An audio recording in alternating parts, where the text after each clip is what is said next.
Alright, about 6 months ago, I made a little video here on the channel talking about the Fujifilm GFX system and how much I love it and just how killer of a system it really is. And many people have commented on that video saying, well, we know the GFX is good. We know that, Fujifilm has amazing cameras. Like, what's your point? My point with that video really was talking about how the managers of Fujifilm are saying that more amateurs are using the system than professionals, which is kind of fascinating to think about. And it makes sense, right? Especially if you wonder what is their definition of amateur. And I kind of explored that in the video, and I'll link it down below for you to take a look at. But a lot has changed in 6 months. Me personally as a photographer, I'm taking on more paid jobs. I have a full-time job, I have a family, I have a second part-time job, but I've been taking on a lot of paid photography jobs myself.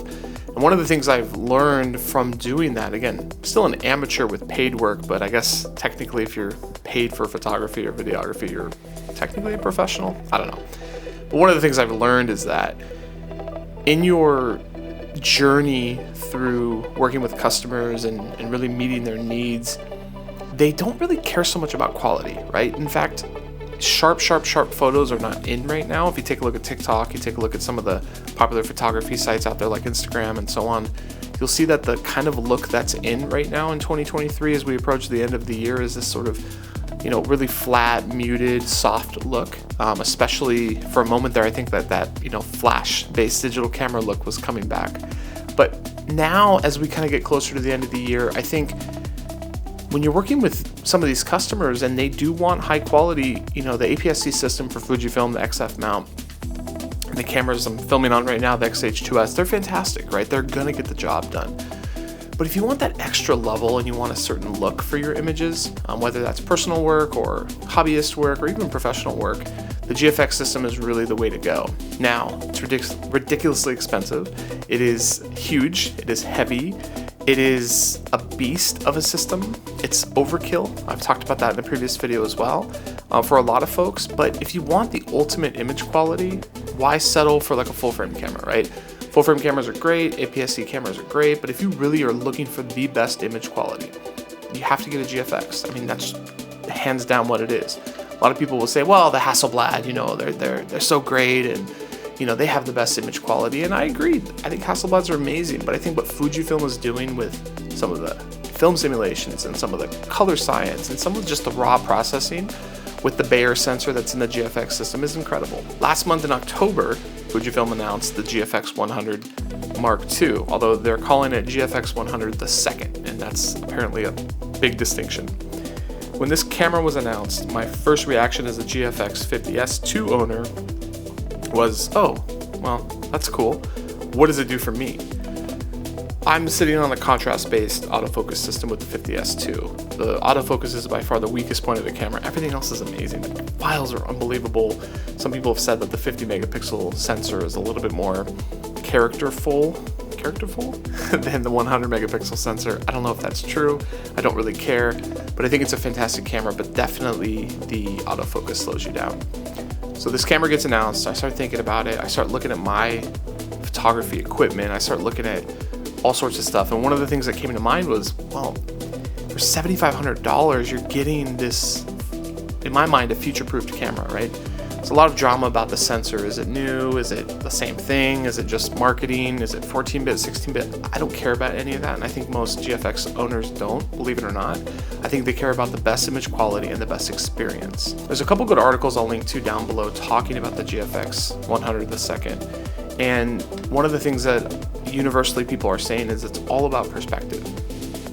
So whether you're a GFX shooter from the 50 megapixel sensors or you're a 100 or 100S user, which there are many of those out there, going to this camera within the vacuum of GFX medium format cameras is a huge upgrade. No matter if you're coming from a 100S, a 50S, a 50R, a 50S2, a GFX 100, it doesn't matter, it's a huge upgrade. They've taken a lot of the algorithmic and subject detection and eye detection that was prevalent on the X-H2, X-H2S, and X-T5, these sort of X-Trans 5 generation of sensors, and they've taken that technology with the X Processor 2 to the new body. And I'm here to tell you that as a user and owner now of the GFX 102, I've got the 80mm on here right now, not sure if you can see that. as an owner and a user of this camera, I can tell you that the shooting experience on this, even at the 8 or 5 seconds or 5 frames a second burst mode, is incredible. I did a headshot session today. I'll put some of the photos up here, and the photos came out great. Can I get this look with a full frame camera? Yeah, probably. Can I get this job done with my XH2S or XH2? Yeah, definitely. But there's something about shooting on medium format. There's something about trusting the dynamic range. There's something about, as you can see in other images online, the fall off, right? The fall off is a look. And I know a lot of people have done scientific stuff and said, well, you can actually get the same look from a really fast full frame lens. And maybe you can. But the takeaway here is I think Fujifilm has done something really incredible with the GFX 100 II. And I think for me as a photographer and as a hobbyist and as a semi-professional, whatever you want to call me, an idiot, I don't really care. I think that this camera is amazing. Yes, it's $7,500. It better, take you out to dinner after you purchase it for that price. But I think Fujifilm has gone above and beyond. I mean, the video features in this camera are insane. I'm looking forward to filming a YouTube video on it. Well, ultimately, it'll probably look pretty similar to what's coming out of this camera. But I think as we go forward in technology and cameras, and it's a really good place to be right now. If you want a cool retro camera, go get the ZF by Nikon. It's an awesome camera, full frame, badass. If you want a camera that is gonna blow your socks off, get the 50R, get the GFX 50S original, right? It'll blow you away and it'll last you for 15 years. But if you wanna have the cutting edge in technology, and you of course have the spend for it, me personally, this camera will pay for itself in the next couple jobs that I take. Luckily, because photography is not my full-time job, but in the sense of that, it is worth it, right? So this is just kind of my first impressions of it, and I kind of wanted to get these thoughts out there. I know this is kind of a rambling video, but with this camera, I'm really looking forward to spending more time with it. It's only been about 5 days, but I've just been blown away from the handling, right, to this new texture that's on the body. I'm not even sure if you can see that. To the autofocus performance, to the burst mode, to the non-blackout of some of the electronic shutter stuff, to the pretty much lack of rolling shutter. I mean, the rolling shutter on the XH2S is unbelievable, meaning it's not there because it's a stack sensor, but the sensor is pretty fast for what it is. I don't have the exact numbers, but yeah, it's been a great experience, and it's going to continue being a great experience. And so I want to leave you with this. I think there's much ado about nothing when we talk about the GFX. People get really emotional, people get upset.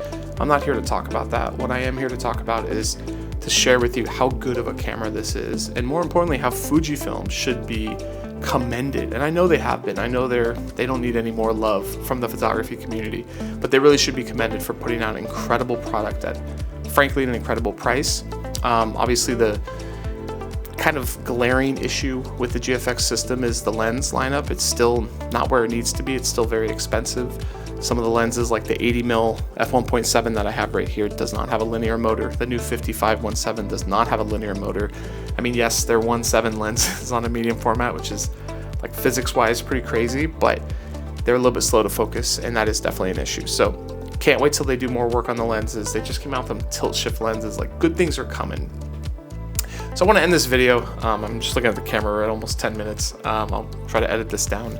I want to end this video with, again, the idea that the GFX is not something you need, but dang, it's pretty nice to have. And when I delivered some of the headshots I did today and some of the work I did over the weekend with this camera to the customers, the feeling is, wow, that's an incredible image, right? The quality is incredible. I think a lot of times we hear people say, oh, your camera takes really great photos, and that's neither here nor there, but acknowledging the quality, acknowledging the ability to see photos that are like, wow, unbelievable, resolution, unbelievable rendering quality. Like, customers can see that. And yes, the average customer probably doesn't care, but the ones who can at least recognize it and appreciate it, it's definitely a nice thing to have. So do you need this camera? Hell no, right? You'd be fine with a $20 phone camera, or whatever you have, you'll be fine. But if you want the ultra best in image quality right now, it's this camera. Thanks for watching. I'll be doing a full review here pretty shortly. I won't be talking about specs. I'll just be talking about my experience with it, pros and cons. There are some cons with this camera, but I can't wait to do that. So thanks for watching. Have a good one.